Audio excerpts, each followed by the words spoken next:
Hello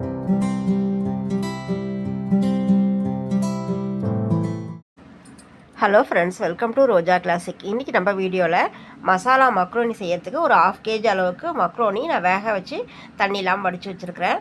இது ஒன்றோட ஒன்று ஒட்டாமல் இருக்கிறதுக்காக கொஞ்சம் எண்ணெய் சேர்த்து கலந்து வச்சுருக்கிறேன். இப்போ இது ஒரு பக்கம் இருக்கட்டும்.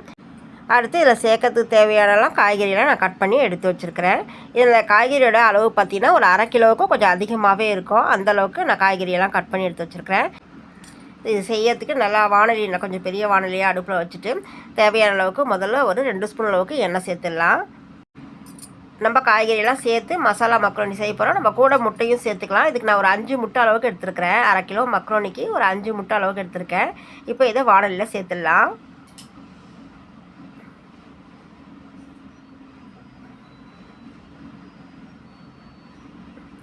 இதுக்கு தேவையான அளவுக்கு கொஞ்சமாக ஒரு 1/4 ஸ்பூன் அளவுக்கு உப்பு சேர்த்துக்கலாம்.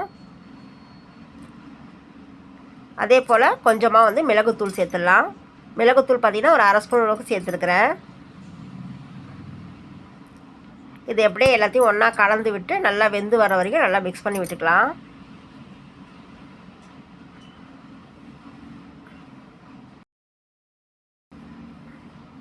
இப்போ முட்டை பார்த்திங்கன்னா நல்லா முட்டை பொடி மாஸ் பக்குவத்தில் நல்லா வெந்து வந்திருக்குது. இதை நல்லா கலந்து விட்டு நல்லா சாஃப்டாக இருக்கும்போதே எடுத்துடணும். இன்னும் கொஞ்சம் அதிக நேரம் விட்டால் கொஞ்சம் அழுத்தமாக இருக்கும். அதனால் கொஞ்சம் சாஃப்டாக இருக்கிற நேரத்தில் இதை நம்ம எடுத்துடலாம். முட்டை பார்த்திங்கன்னா நல்லா பொடி மாஸ் பக்குவத்தில் வந்துடுச்சு. இப்போ நம்ம அதை ஒரு பவுலில் எடுத்துடலாம்.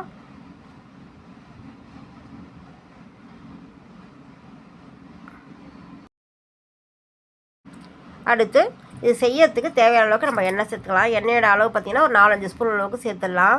ஆல்ரெடி நான் மக்ரோனி வேக வச்சு உதிரியாக இருக்கிறதுக்காக ஒன்றோட ஒன்று ஒட்டாமல் இருக்கிறதுக்காக அதில் ஒரு 2 ஸ்பூன் அளவுக்கு எண்ணெய் சேர்த்து வச்சுருக்கிறேன். அதனால் இதில் ஒரு 4-5 ஸ்பூன் அளவுக்கு மட்டும் நான் எண்ணெய் சேர்க்குறேன்.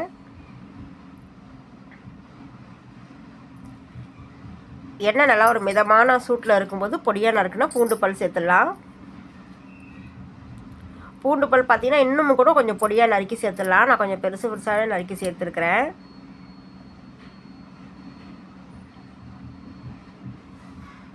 பூண்டு சேர்த்து கொஞ்சம் நேரத்துக்கு வதக்கி விட்டுக்கலாம். அடுத்து இதில் சேர்க்கறதுக்கு பார்த்திங்கன்னா ஒரு மீடியம் சைஸ் வெங்காயம் ஒரு 4 வெங்காயம் போல் கட் பண்ணி எடுத்து வச்சுருக்கேன். அதை இது உள்ளே சேர்த்துடலாம்.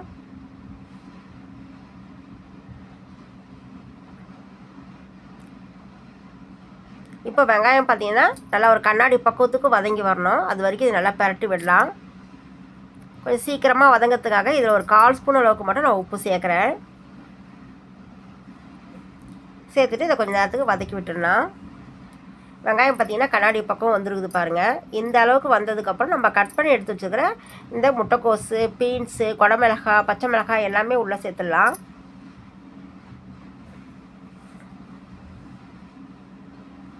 நான் மக்ரோனிக்கு ஈக்குவலாக காய்கறி சேர்க்கணுன்றதுக்காக நான் அதை விட அதிகமாகவே இது எல்லாமே சேர்த்து பார்த்திங்கன்னா ஒரு 1/2 கிலோவுக்கு அதிகமாக இருக்கும்.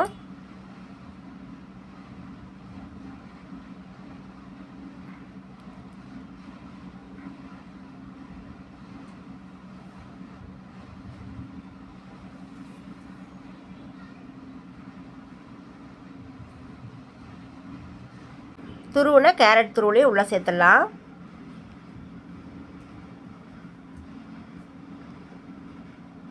கூடவே மீடியம் சைஸ் தக்காளி பழம் பார்த்திங்கன்னா ஒரு 3 தக்காளி பழம் போல் நறுக்கியிருக்கிறேன். அதுவுமே உள்ளே சேர்த்துடலாம். இப்போ இதை எல்லாமே சேர்த்து நல்லா கலந்து விட்டுடலாம். இது எல்லாமே பார்த்திங்கன்னா ஒரு பாதி அளவு தான் வெந்து வந்திருக்கணும். அந்தளவுக்கு மட்டும் இது நம்ம வேக வச்சா போதும். முழுசாக வெந்து வரணும்னு அவசியம் இல்லை. இதெல்லாம் கடையெல்லாம் பார்த்திங்கன்னா நல்லா ஹை ஃப்ளேமில் வச்சுட்டு நிறைய எண்ணெய் சேர்த்து இது செய்வாங்க. நான் மீடியம் ஃப்ளேமில் வச்சுட்டு கொஞ்சமாக எண்ணெய் சேர்த்து வதக்கி எடுக்கிறதால கொஞ்சம் டைம் எடுக்கும். இப்போ நம்ம எல்லாத்தையும் ஒன்றா கலந்து விட்டுடணும்.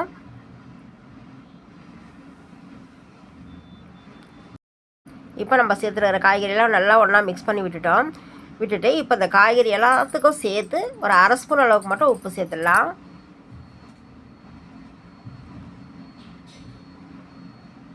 உப்பு சேர்த்து மறுபடியும் நம்ம இதெல்லாத்தையும் மிக்ஸ் பண்ணி விடலாம்.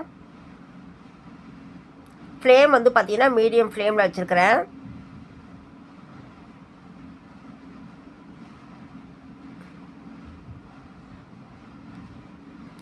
இப்போ இதை கொஞ்சம் நேரத்துக்கு மூடி போட்டு ஒரு 5 நிமிஷம் போல் ஃப்ளேமை வந்து சிம்மில் வச்சுட்டு மூடி போட்டு விட்டுடலாம். ஒரு 5 நிமிஷத்துக்கு அப்புறம் ஓப்பன் செய்கிறேன். இப்போ காய்கறி பார்த்தீங்கன்னா கொஞ்சம் லேசாக நிறம் மாறி வந்திருக்குது பாருங்கள். நம்ம அதனுடைய கலர் மாறாமல் சமைச்சு கொடுத்துட்டோம்னா அந்த முட்டைக்கோசெல்லாம் சரியாக வெந்திருக்காது, பிள்ளைங்களும் விரும்பி சாப்பிட மாட்டாங்க. அதனால் மூடி போட்டு கொஞ்ச நேரம் நல்லா வேக வச்சு கொடுக்கலான்றதுக்காக நான் மூடி போட்டு வேக வச்சுருக்கிறேன். இதில் வந்து குடமிளகா நல்லா வெந்து வந்திருக்குது, நல்லா கலர் மாறி இருக்குது. தக்காளி பழமும் பார்த்திங்கன்னா நல்லா குழஞ்சி வந்திருக்குது பாருங்கள். இப்போ கிட்டத்தட்ட பாதி அளவுக்கு மேலே காய்கறிலாம் வெந்து வந்துடுச்சு. அடுத்து இதில் மக்ரோனி மசாலான்னு கடையில் விற்கிது. அந்த மசாலா பாக்கெட் பார்த்திங்கன்னா இந்த பாக்கெட் ஒரு பாக்கெட் 10 ரூபாங்க. இதில் 2 பாக்கெட் அளவுக்கு நான் இப்போ சேர்க்குறேன். நம்ம முதல்ல ஒரு பாக்கெட் சேர்த்துட்டோம். நம்ம இப்போ ஒரு பாக்கெட் 2வது பாக்கெட் நான் பிரித்து சேர்க்குறேன். இப்போ இதை எல்லாத்தையும் சேர்த்து ஒரு தடவை நம்ம எல்லாத்தையும் மிக்ஸ் பண்ணி விட்டுடலாம். நம்ம எப்பயுமே மக்ரோனி செய்கிறோன்னு பார்த்தீங்கன்னா ஒரு பவுல் அளவுக்கு எடுத்து செஞ்சுருவோங்க. அது வந்து நம்ம வந்து பாக்கெட்டில் கடையிலேருந்து வாங்கிட்டு வந்து போடாமையே வீட்டில் இருக்கிற மசாலாலாம் போட்டு செஞ்சிடலாம். சாப்பிட்றதுக்கும் நல்லாயிருக்கும். நம்ம நிறைய அளவு நம்ம செய்கிறோம் அப்படின்றதுக்காக நான் கடையில் இருக்கிற மசாலா பாக்கெட் வாங்கி சேர்த்து இதில் செஞ்சுருக்கிறேன். அடுத்து நம்ம சமைச்சிருக்கிற முட்டை பொடி மாசையும் உள்ளே சேர்த்துடலாம்.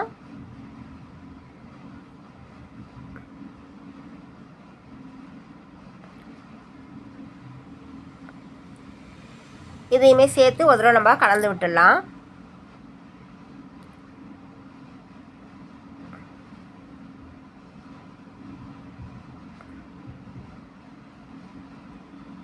முட்டை சேர்த்து கலந்து விட்டதுக்கப்புறம் இப்போ நம்ம வேக வச்சு எடுத்துருக்கிற மக்ரோனியை உள்ளே சேர்த்துடலாம்.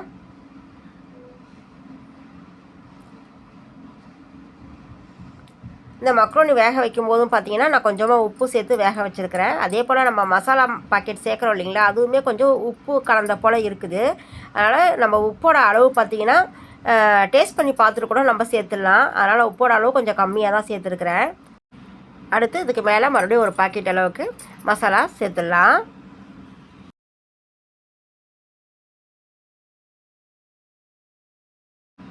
அடுத்து இதில் ஒரு ஸ்பூன் அளவுக்கு சீரகத்தூள் சேர்த்துடலாம். அடுத்து நூடுல்ஸ் மசாலா பார்த்தீங்கன்னா இதுவும் வந்து ஒரு பாக்கெட் அளவு சேர்த்துருக்குறேன்.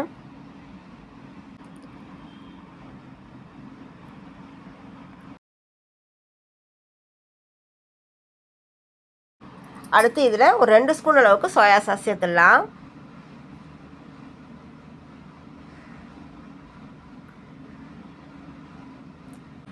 இப்போ நம்ம இது எல்லாத்தையும் ஒன்றா நல்லா கலந்து விட்டுடலாம். நம்ம சேர்த்துருக்கிற மசாலாவும் இந்த காய்கறியோடையும் முட்டையோடையும் சேர்த்து எல்லாமே ஒன்றா நம்ம கலந்து விடணும்.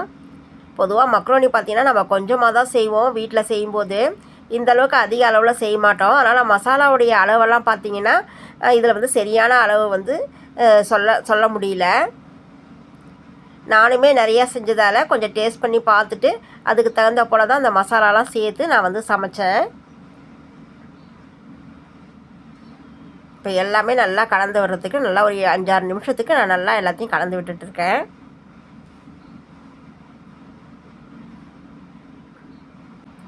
நல்லா ஒரு மசாலா ஃப்ளேவரோட மசாலா மக்ரோனி பார்த்திங்கன்னா ரெடி ஆகிடுச்சு.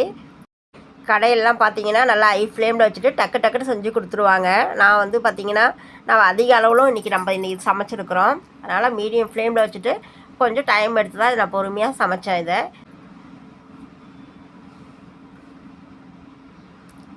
நல்லா இதை போல் குலுக்கி விட்டுட்டு ஒரு 2 நிமிஷத்துக்கு மட்டும் மூடி போட்டு விட்டுடலாம்.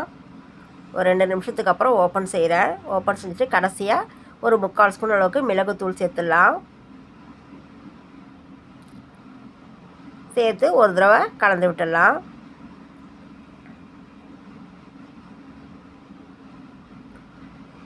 அந்த மசாலாவிலே காரம் உப்பு தன்மை எல்லாமே இருக்கிறதால நம்ம பச்சை மிளகாய் மிளகுத்தூள் காரம் மட்டும்தான்.